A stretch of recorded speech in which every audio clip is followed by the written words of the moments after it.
Iniwan ka lang ba niya bigla dahil nagtatampuhan kayo sa isa't isa? At gusto mo ba na hindi siya magdadalawang isip na kakausapin ka? At nanaisin ka niya na makasama kayo ulit? Gawin ito kahit anong oras at araw, basta't buo ang inyong paniniwala sa paggawa at walang ibang iniisip at pagdududa. Una, ihanda mo ang pulang kandila. Kung walang pulang kandila, ay pwede kahit anong kulay, basta't meron kayo. Papel at panulat.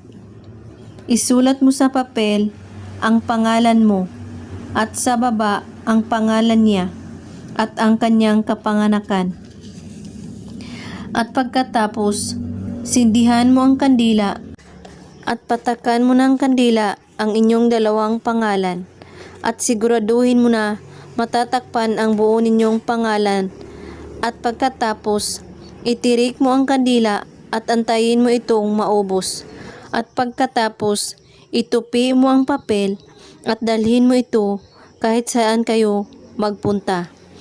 At kapag ikaw ay napadaan sa ilog o dagat, ay itapon mo ang papel at saka sambitin mo ang kanyang pangalan.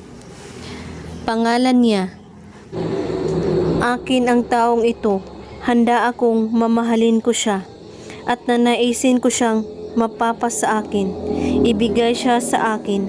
3 beses mo ito ulitin, at pagkatapos ay kalimutan mo nang may ginawa kayong ritual, at huwag mo itong ipaalam sa iba. At kung may katanungan po kayo ay magko-comment lang po sa baba. Maraming salamat sa panunood. May God bless us all.